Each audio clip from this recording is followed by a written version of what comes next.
Hi, எங்கள் வீட்டோட காலை நேரம் பார்க்கலாமா? வெட்னஸ்டே. எப்போவுமே நான் எழுந்தா வெளியில் ஹாலில் இருக்க சின்ன வேலையெல்லாம் முடிச்சுட்டு தான் கிச்சனுக்குள்ளே போவேன். இந்த வாரம் மண்டே ஸ்டார்ட் ஆச்சு இப்படி. எழுந்தோடனே கிச்சனுக்குள்ளே போனேன். இன்றைக்கி வரைக்கும் அப்படி தான் இருக்குது. ஏன்னா எழுந்தோடனே கிச்சனுக்குள்ளே போயிட்டு இருக்க வேலையெல்லாம் அங்கே இருக்க வேலையெல்லாம் முடிச்சுட்டு, அதுக்கப்புறம் இன்றைக்கி ஸ்நாக்ஸ்க்கு வந்து கருப்பு சுண்டலும் பச்சை வேர்க்கடலையும் ஃபஸ்ட்டு அதை அவிக்க போட்டுட்டு அதுக்கப்புறம் சப்பாத்தி மாவு தான் பிசைஞ்சேன். ஏன்னா இதை பிசைஞ்சு வச்சிட்டோம்னா டென்ஷன் இல்லாமல் இருக்கலாம். ஐயோ இன்னும் சப்பாத்தி மாவு பிசையிலையேன்னு ஒரு டென்ஷனாகவே இருக்கும்னு ஃபஸ்ட்டு பிசைஞ்சிட்டேன்.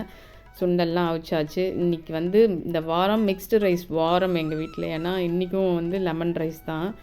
லெமன் ரைஸ் தொட்டுக்கிறதுக்கு வந்து வாழைக்காய் ஃபுல்லாக தோல் சீவிட்டு நான் வேறு எதுவுமே பண்ண மாட்டேன். குழம்பு மிளகாத்தூள், கொஞ்சம் பெருங்காயத்தூள், அதுக்கப்புறம் உப்பு போட்டு நல்லா கிளறி வச்சுட்டு வறுக்கும் போது நல்லா பூண்டு தட்டி போட்டு கருவேப்பிலை போட்டு அவ்வளோ சூப்பராக இருக்கும் லெமன் ரைஸோடு சாப்பிடும்போது. லெமன் ரைஸ்ன்னு செஞ்சால் வாழைக்காய் இல்லைன்னா உருளைக்கிழங்கு இது 2 தவிர எதுவும் நான் செய்ய மாட்டேன்.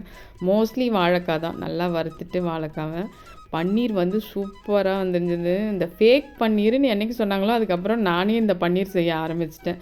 பன்னீர், பச்சை பட்டாணிலாம் போட்டு இந்த மட்டர் பன்னீர் தான் பண்ணியிருந்தேன். ஏன்னா நிறைய பச்சை பட்டாணி கப்பில் உரித்து வச்சுருந்தேன். என்ன செய்கிறதுன்னு அது ஏதாவது ஒன்று பண்ணணுன்னு இன்றைக்கி அதை பண்ணியாச்சு. மட்டர் பன்னீர் பண்ணியாச்சு. சப்பாத்தி நல்லா சாஃப்டாக சுட்டு அவ்வளோதான் கடகடன்னு கப்புக்கு எல்லாம் கட்ட ஆரம்பிச்சிட்டேன்.